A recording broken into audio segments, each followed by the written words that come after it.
जय हिंद दोस्तों, वंदे मातरम। मांगी हुई इज्जत का कोई मोल नहीं होता। मतलब अगर आपको किसी से इज्जत मांगनी पड़े कि नहीं भैया मुझे सर कहो, मुझे सलाम ठोको या मेरी तारीफ करो, तो फिर उस बात के कोई मायने नहीं रह जाते। मतलब कहीं से कहीं तक भी फिर आप उस चीज़ को जस्टिफाई कर ही नहीं सकते कि यार हर कोई यही बोलेगा कि भाई क्या है, मांग रहे हो, भीख में ली हुई इज्जत की क्या वैल्यू है। लेकिन अगर हम लोग आज की डेट में बात करें तो अब हम मूवी के सिनेरियो में आ जाते हैं। तो एक समय था जब भारतीय सिनेमा को दोयम दर्जे की सिनेमा के रूप में देखा जाता था। वर्ल्ड के ऊपर जब हम बात करते हैं, वर्ल्ड स्टेज के ऊपर, तब भारतीय सिनेमा को लेकर कोई इतना बड़ा बज़ देखने को मिलता नहीं था। हाँ, ये बात अलग है कि भारत में दुनिया भर की मूवी जाकर पैसा पीट के जाती थी। तो ऐसे में अब जबकि हम देख रहे हैं कि आरआरआर के साथ ही पूरी दुनिया इस समय भारतीय संस्कृति को देख रही है, तो ऑब्वियस सी बात है अच्छा ही फील होना चाहिए कि नहीं यार बहुत बढ़िया काम हो रहा है।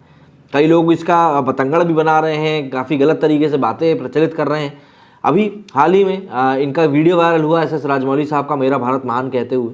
तो ये सब चीज़ें कहीं ना कहीं काउंट होती हैं। और अब जबकि अवतार 2 के डायरेक्टर जेम्स कैमरॉन ने खुद राजमौली की तारीफ करी है, तो आप इससे खुद अंदाज़ा लगा सकते हैं कि एस राजमौली को किस स्टेज पर जाकर बिठा दिया गया है और अब किस तरीके से आगे का काम होने वाला है क्या बताएं।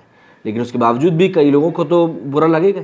साल 2022 तक एक से बढ़कर एक घटिया और बॉक्स ऑफिस पर औंधे मुंह गिरने वाली फिल्मों के बाद अब उम्मीद यही थी कि नए साल में बॉलीवुड के निर्माता निर्देशक पुरानी गलतियों से सबक लेंगे और कुछ ऐसा करेंगे जिसने सिने जगत पर एक बार फिर बॉलीवुड का परचम लहराएगा।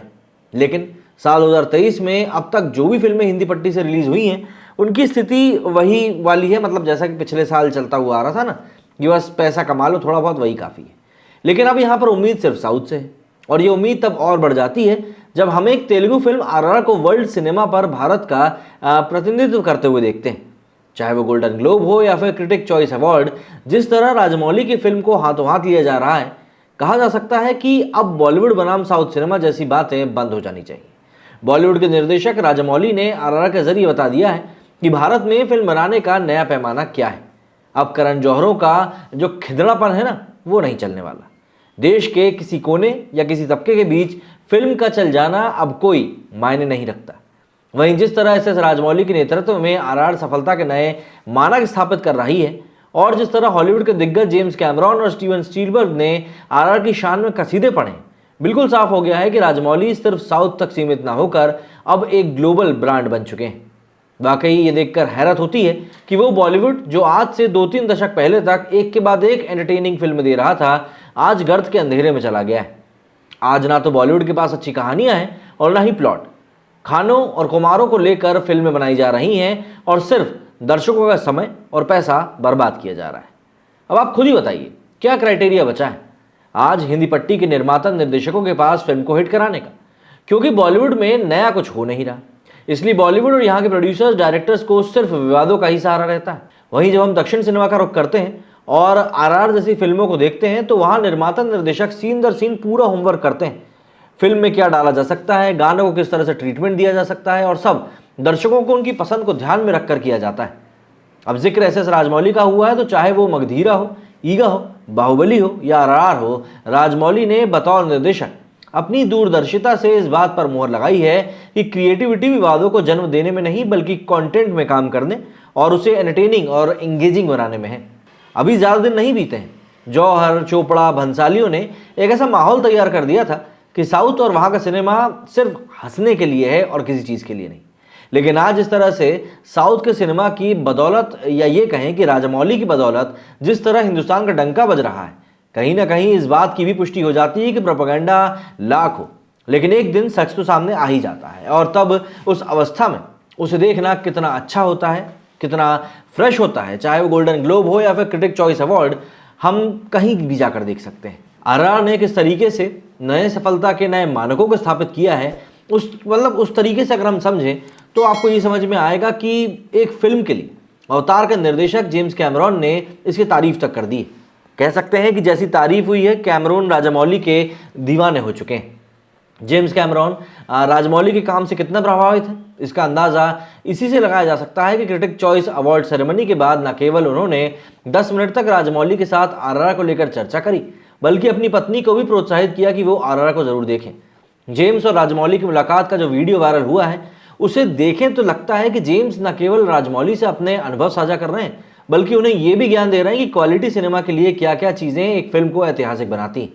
जेम्स की तरह ही स्टीवन स्पीलबर्ग भी आरआर को देखकर प्रभावित दिखे।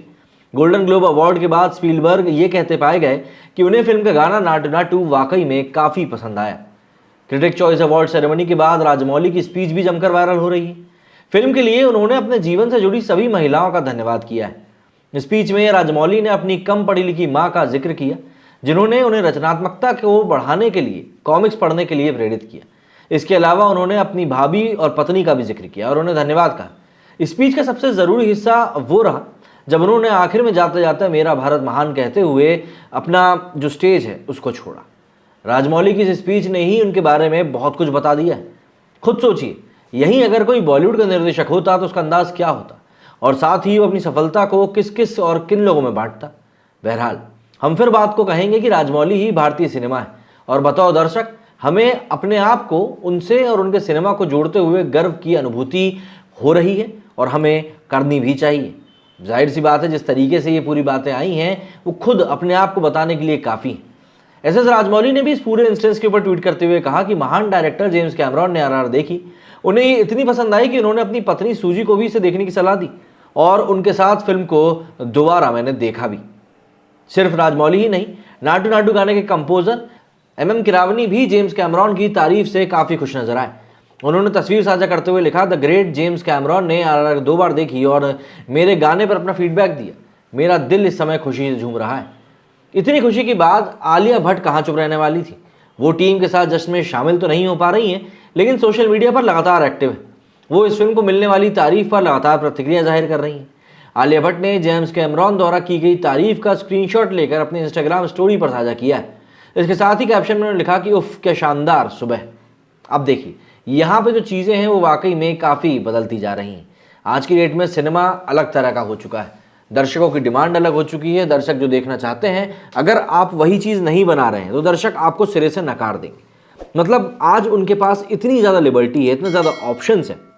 चाहे आप ओटीटी की बात कर लें, वेब सीरीज़ वहाँ पर हैं, मूवीज़ वहाँ पर हैं, अलग अलग देशों की कहानियाँ वहाँ पर हैं। तो आज की डेट में बॉलीवुड एकमात्र एंटरटेनमेंट का साधन नहीं रह गया है, और जब आपके सामने कंपटीशन आता है तब आपको इवॉल्व होना पड़ता है, अपने आप को आपको इम्प्रोवाइज़ करना पड़ता है, और अगर आप वो नहीं करते हैं तो कहीं ना कहीं आप भीड़ में खो जाते हैं। तो इन्हीं चीज़ों के मद्देनज़र अगर बॉलीवुड आगे समय के साथ में सही तरीके से आगे बढ़ता है तब तो उसके बचने की उम्मीद है, वरना समस्या यूं ही बढ़ती रहेगी। आप लोगों का इस बारे में क्या कहना है, कमेंट करके ज़रूर बताइएगा। मेरे स्टूडियो फिलहाल इतना ही। जय हिंद, जय भारत।